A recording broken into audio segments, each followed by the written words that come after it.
And welcome back. We're shifting gears at this point to a conversation with the Executive Director of the Institute of Culture and Social Research at NICH. We're going to be talking with Nigel Encalada about the 2020 September celebrations and contextualizing what has been a most unusual year for us to celebrate our independence, the Battle of St. George's Key, and everything in the month of September. That being said, good morning, Nigel. Morning, Isani and Marlene, morning. Now, we've gone through, for the most part, the September celebrations. We're on the tail end of the 21st of September and Independence Day.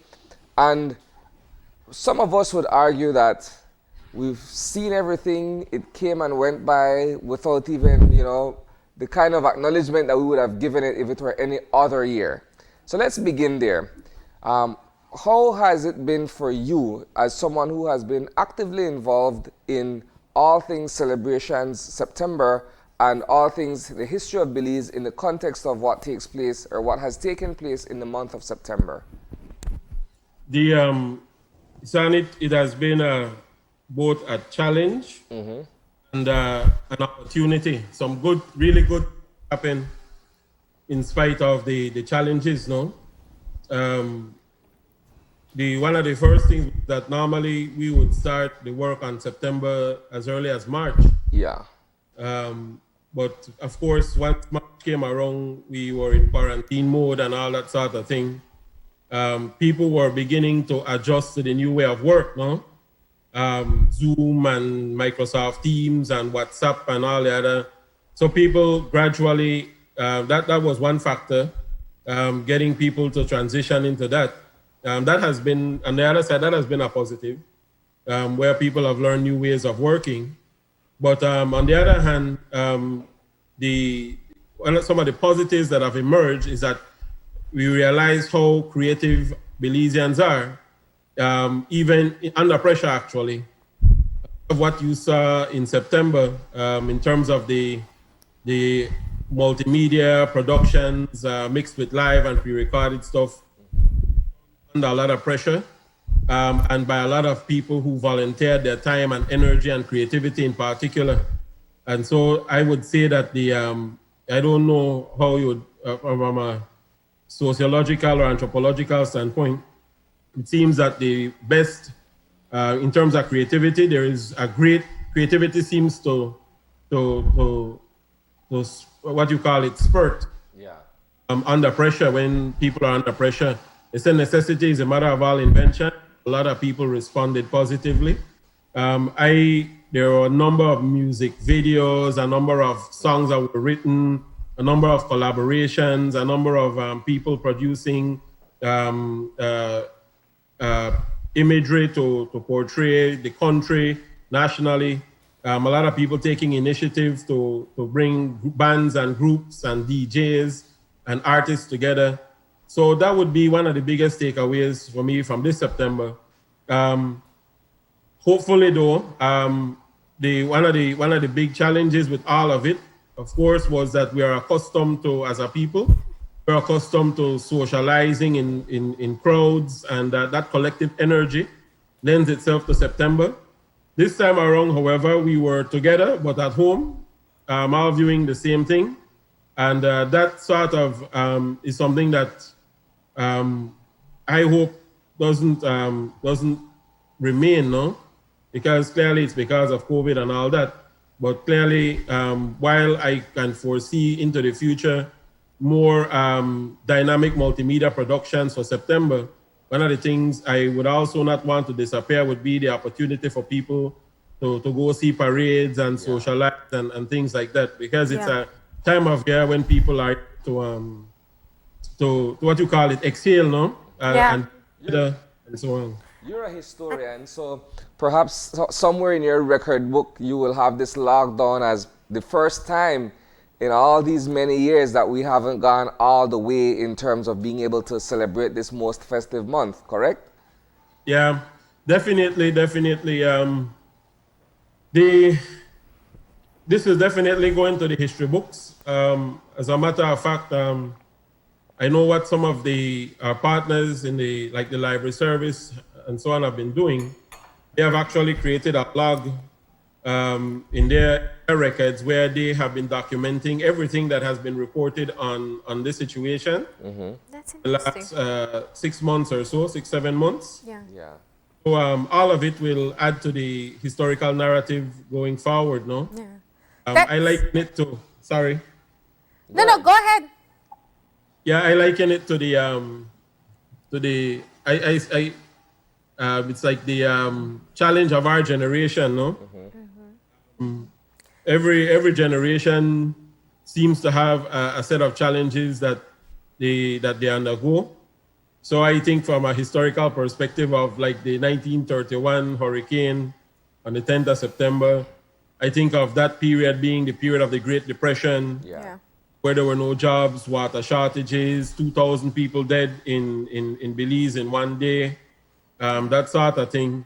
And so we have gone through it before, and this seems to be the challenge of our generation. No? Not only because of the health part of it, but because of the economic side of things. The economy has contracted significantly. The social side of things, where we are no longer to interact in the ways that we normally do. And of course, the mental health side of things, the stress that people have undergone during this period. Not many people have undergone during this period. Yeah. I'm so glad you mentioned it. I keep on thinking because, naturally we're looking back to 1918, which is the last global pandemic that we talk about so much. But we did have the 1931 hurricane, which definitely would have been the last major disruption in our September celebrations that we can all recall or that we have on record. When you look at what was integrated, there had to be the practice of deciding, there had to be the exercise of deciding what needed to stay in this year's September celebrations and what could have been eliminated or postponed, at least for this year. Why do you think that, looking at that decision making, what were some of the critical areas that just we had to have it to really commemorate the occasion of 10th of September and Independence Day? Well, the things that come to mind immediately, remember the commission is comprised of NICH as the secretariat, and then it has representatives of all the mayors and municipalities. Yeah. And one of the things that was factored into that was the input of all the mayors. Clearly, most municipalities were stretched thin with resources. And so the emphasis actually was to, okay, let's make this, because of the opportunity with social media and virtual and so on, let's focus on what would be the events that would have a national character, and to give it a national character. And so one of those, of course, would be the opening of the September celebrations. Remember, some years ago, the commission had decided, I think it was after would have been Hurricane Earl or so, where, remember, the opening was usually done at St. George's Key. Earl came just before the September celebrations, and I think it would have been in August or so. And it pretty much destroyed the docks out at St. George's Key, so it's difficult to use St. George's Key again. And the islanders already had the issues with putting the pieces back together. So a decision was made at that time to start moving the September celebrations, having the municipalities become involved in hosting the September celebrations. And so there was this thing about a lotto pick. They called these municipalities choosing who would get to host each year the opening of the September celebrations to give it national character. And then, so that this year it was Dangriga. So that was something that was seen as important to continue that trend. Next year, based on what is there now, the idea is to go back at every milestone, go back to have the opening at St. George's Key. So every 40th, 45th, 50th, and so on, it would go back to St. George's Key for the opening. But the other national events that were seen as important would be the 10th of September, and then the flag raising on the 20th, and then the official ceremonies on the 21st. You cannot imagine all the planning and logistics that go into those things.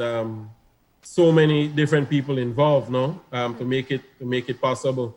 So those were the events, and then integrated into those, you would have noticed that the municipalities, the mayors sent in messages, especially on the 20th night, sent in messages, and then each of the districts had cultural pieces, representative of the districts, and so on, to give it a national character. It was experimental, but at the same time, it was nationalistic and an attempt to bring people together. So those were the things that were considered as important. And then, of course, in all of it, being at NICH, we were of the view that because of the pandemic, artists weren't working and so on. They were largely affected. There was no longer the ability to perform in front of live crowds and to make money from that. Yeah. So it was an effort to try and get as many artists involved in the celebration as possible, no? Yeah. And even having to cut down, I know, the presence of the military, that was one of the things that we heard noted each time there was an official celebration. Usually it'd be 40 people, now it's less or something along those lines. Yeah. So that made it... Yeah. No, go ahead. Well, yeah, those numbers, it had to be that way because of the social distancing regulations, no? So it was, these events were like, for example, the opening, the 10th of September and 20th and 21st. These were done in what you call contained environment. So the areas blocked off.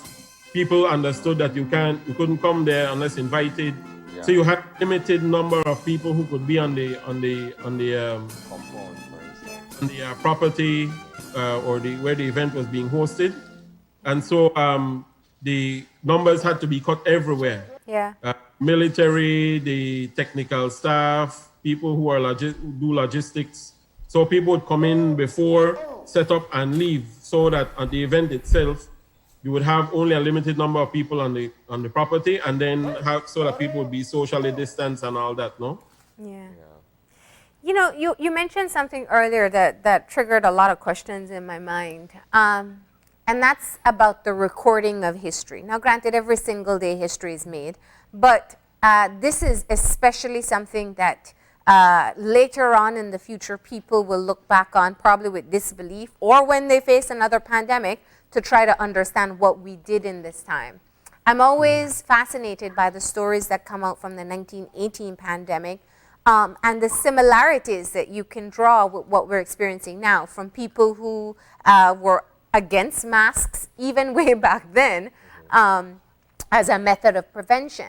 But how do you record everything? When it starts to become, we're a couple months in, certain behaviors and certain changes that we have made have become more normal. We've adjusted. How do you keep on recording all these changes, making sure that significant portions of the historicness of this moment is captured? Okay, so you're asking, if I heard you correctly, you're asking how is it recorded? How are these things recorded? How do you... So what happens, there are two ways in which these things are recorded, no? One is the deliberate action from institutions like NICH, the Belize National Library Service, the Belize Archives and Record Service. The more so with the library service, where you have librarians who are trained in these things, they do is that they set up whole catalogs and they document everything related to this period. And so you could go right now, for example, to the Belize National Library Service, and you'd be able to ask them about everything about COVID since March or so, right? And it's and in Belize. So, for example, someone wishing to write about it, write it as a case study or as a historical reference, would be able to use those documents and have it at their disposal for use. No. Yeah. The second way in which this happens is that, for example, at NICH, we have over the last few years, we have developed a sort of database where, at least for the period of time that we've been there, we have been collecting, we have several 100,000 photographs, probably a couple thousand videos, And then we still have supplies of past videos and so on that we have yet to enter into the database, but that's slow, methodical work. You do it gradually and so on until you get the system where you want to be. So ideally, what you have is a sort of record, not only of COVID, but of everything. Like this September, we will have the full set of materials that have been produced, either print or virtual or pre-recorded or so on. All of that will go into our database and will be for future reference, no? Another thing that happens, and you may not realize it, is that the media produce content every day. Yeah. So when you, for example, report on the news, Marlene, about someone dying from COVID or the number of COVID cases or actions taken by the Ministry of Health, all of those form part of the historical record. You would not, even in preparing for September celebrations, we would use News 5 and News 7 archives. We'd literally go search your databases and then look at what is being reported at a particular time in order to make sure that we triangulate properly and report properly and what has transpired over a period of time, no? Yeah. So those are the three main ways in which a country keeps a record of its history, no? Yeah. That is most interesting. I know that, for instance, our records have served as a reference point for a lot of other forms of research, but I wouldn't have thought of it as a repository, so to speak, where you can actually draw all of these historical references from to be able to contextualize it. I find that to be extremely interesting. Yeah, it's very interesting because I can give you some examples where even though I had been a part of the commission for some time, there are changes in the institution, so people rely on institutional memory, no? And while I might be able to recall some things immediately off the top of my head, I have to be able to accurately pinpoint it. So I go back to news records and so on to say this is what happened. And sometimes one of the interesting things that happens, we even identify where there's misreporting, no? Where a thing is not reported as is actually happened. And those things are interesting little tidbits in history where you realize that, and how you do that, you have a set of information. When you look at all of it, you have this one thing that sticks out, and you realize that there was some misinformation conveyed somewhere, no? But those are some of the little insider innuendos. I mean, not innuendos, but intricacies of history, no? Yeah. Well, I think that one of the things, and we're looking at the Queen of the Bay footage, clearly one of the events that had to take place, or that we managed to take place during the course of the pandemic. And these things, I wanted to shift over to kind of just the cultural part of it. You know, Nigel, when you look at, Isani mentioned this earlier when we were talking about the medical aspect of COVID, and you know this as well, that there's certain cultural behaviors that we have and practices and expectations that for many reasons are difficult to let go of, whether it's how we congregate, even looking at things like how we traditionally greet people culturally. These are all things that do play an impact in this time of the pandemic and all that is being asked of us. From your standpoint, when you look at the cultural norms here in Belize, what stands out to you? What seems to be the biggest shift or struggle that we're facing? At the beginning of the pandemic, I wrote an article for UNESCO about the sociability, people's sociability. People around the world interact in different ways, not when in social groups. Some people, for example, will, like the Europeans, they will kiss on the cheeks and so on two or three times, or in the Middle East, or in Japan, there is the bowing and so on. In the West, we handshake, but in the Caribbean, there is the fist bump, the grip, the chest, you know, that sort of thing. And right away, right away you see the implications of that for COVID, right? Yeah. And so that has been very difficult from my assessment of it, just observationally.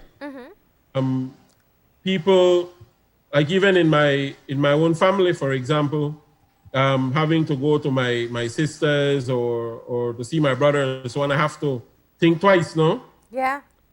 about it, because it's natural that you want to go where you want, as human beings, you want to socialize in spaces that you're familiar with, no, and with people you're familiar with. And so that has been the biggest challenge. And this is why you have reports of these quarantine parties and police arresting this one and the other. It's not because that people are bad, but because that's a way that people are able to relieve the stress they're undergoing from what can be easily seen as isolation, separation. Those kinds of things bring a lot of unseen psychological problems, no? Yeah. To people. And so naturally you will hear people, man, I just need to get away. I just need to go lock up myself somewhere. I just want to go to Hopkins. I just want to go here, there, the other, and so on. And so it's just natural, no? But unfortunately, the law has had to intervene in order to restrict social movement and social interaction. It's not ideal, but that's just what it is in order to save the general population, no, health-wise. I really appreciate what you're saying. So we're looking at one thing here, where how we greet each other and what our culture or what we do culturally, but even how we socialize. We you know, Americans, for example, grill or have a barbecue on their Independence Day, but we get together and we hang out and we have drinks, and we do that for just about every holiday that there is. Tell us about some of the other social nuances that we do possess that have posed part of the challenge in being able to mitigate COVID-19. Well, think about it. Domino games, for example, Isani. Yeah. The good old feach. Feach. Just look in your own community, right? Think about the street side barbecue vendors that normally have people who will congregate there. True. Right? True. About what has become something that Belizeans look forward to, the juve. The juve and the wet fete and these sorts of things. The Carnival. The carnival. Just think about it. The baptisms of children, birthdays, celebrations. Things like going to church. Yeah. Going to church, right? These are all things that are part of our daily life, no? Yeah. And we naturally celebrate. We're people all together, everywhere in the world.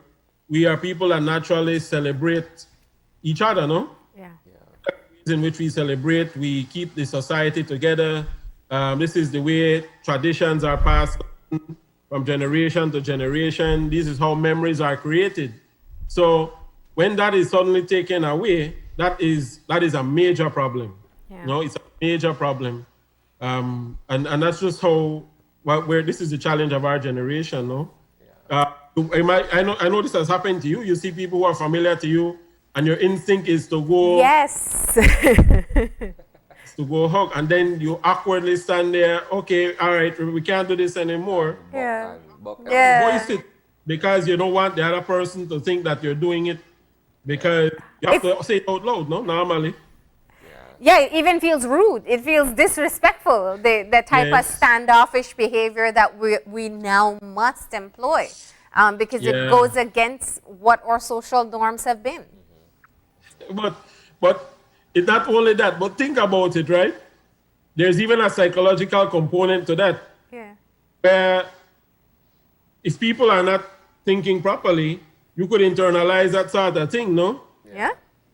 It becomes problematic socially. Yeah. But it's just to try and be as aware of it as possible, no, and to think that we're dealing with our very lives. So we have to try and, think of it in another way, that we're not being disrespectful, but rather respectful in an attempt to not transmit with the event that we are all carriers, no? Maybe next year will be somewhat different. Let's be optimistic that perhaps a vaccine or some other new developments would allow us to return to some sense of normalcy going into the next September celebrations. I hope so. I was thinking about that last night. I seriously hope so. I know that there are many things that were positive from this round of the September celebrations. In terms of the creativity and the multimedia and so on, I think that should continue. Yeah. But certainly the return to normalcy of social interaction also will help, because one of the things too, everything is related and interconnected. When you think of the economy, because people don't interact, and when people interact, there's usually some money that has been spent in the economy, no? Mm-hmm.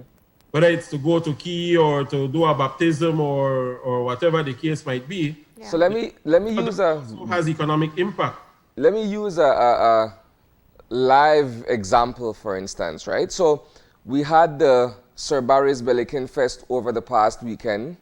3 nights of pre-recorded concert performances and what have you. And for me, was the most unusual circumstance for me to have to buy my Belikin beer and stay at home and watch it on television. Mm-hmm. Whereas in any ordinary circumstance, we would have been at the BTL Park, all gathered there, enjoying the live performances in person, right? Yeah. That's right. Yeah, that's there's right. nothing that's like right. live music. Mm-hmm. Yeah. Well, the beauty of it this time around, Isani, is that you couldn't tell if it was pre-recorded or not, no? Yeah, it was a beautiful production. You know that it's pre-recorded, yeah. But the beauty of how things turned out, when you're looking at it, is as if it's still happening in real time. No? The persons who produced these things, they were very creative. They, like the DJ Dollars and DJ Perf and these and William Neal and other persons were involved. When they were talking to you, even though it was pre-recorded, it's as if, okay, we're here now. Yeah. It was, and they were very creative in doing that. Yeah. You would feel that it was happening in real time, no? Yeah. You know what will be interesting to know? What will be the changes that we have made that will linger beyond COVID-19? I think one of the things I had found out in reading was that in 1918, that's where people started using separate cups. Because after the pandemic, before the pandemic, people used to all use one cup. It was the communal cup. And because of transmission and all the precautions after that, within households, people started using different cups. What do you think could be one of the sticking points from this pandemic that may stay with us? Well, the hand washing thing, I think that the hand washing thing will be that, even though you wouldn't believe that hand washing isn't so old in terms of hygiene practice, you know. Even the idea of bathing multiple times or every day is not something that was always done. Wow.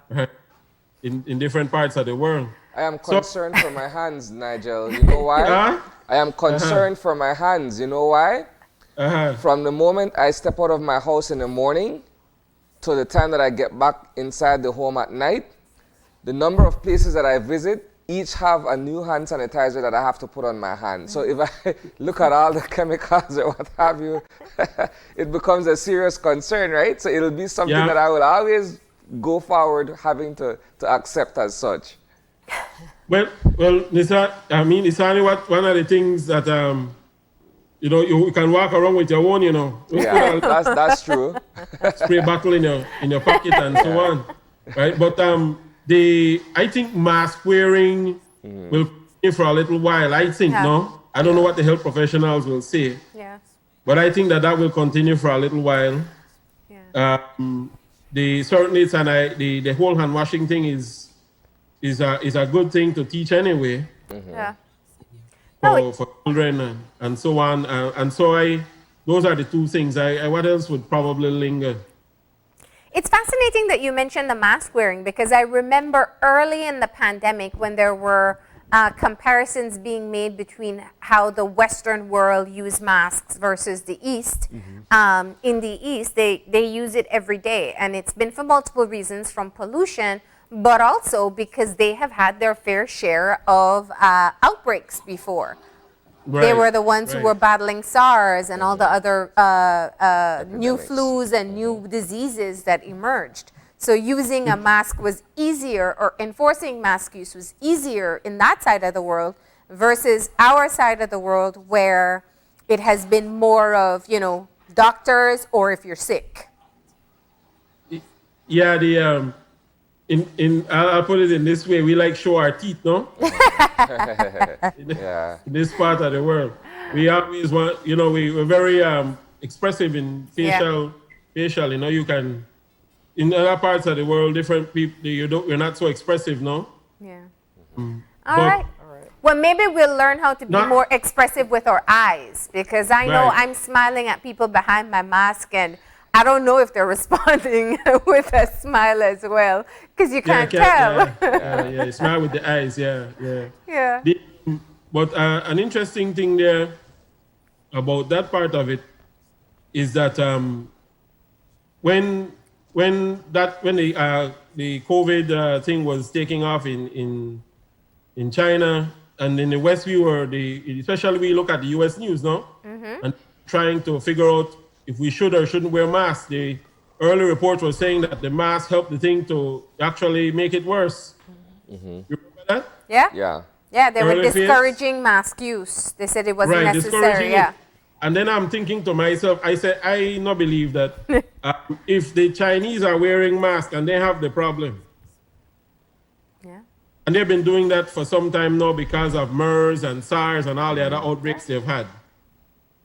Logic tells you, without having to study it scientifically, if this thing comes here, I'm going to wear a mask.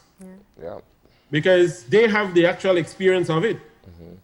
We are not yet fully in it, right? I mean, at least at the time, no? We're only just being exposed. Even among my co-workers, we were sharing articles all over the place. You shouldn't be wearing masks. And I find one that says you should be wearing it. That's a thing. And so now we now know that it's a requirement. Yeah. It actually, I think the most recent one was that it helps to minimize, in the event that you're infected, it can help to minimize the extent of the impact on your body, no? Depending on the amount of the virus you take in, right? Yeah. Well, you see, this is to show you how things have changed historically just within the past 6 months. What we thought we knew in March, what we thought we knew in April, is not what we think we know right now in September. So I think it'll be interesting when we have the opportunity to say we have passed through the pandemic and look back and look at those changes. But Nigel, this has been a really interesting conversation. We appreciate you discussing just how the adjustments had to be made, the behind-the-scenes decision-making for the 2020 September celebrations. Definitely an extraordinary year, and the way we celebrated clearly showed the changes that we're experiencing. Thank you so much, Nigel. All right, thanks, Marlene. Thanks, Asani. You're welcome, sir. And with that, we're going to go ahead and take our final break, and when we come back, we'll have our wrap-up, so stay tuned.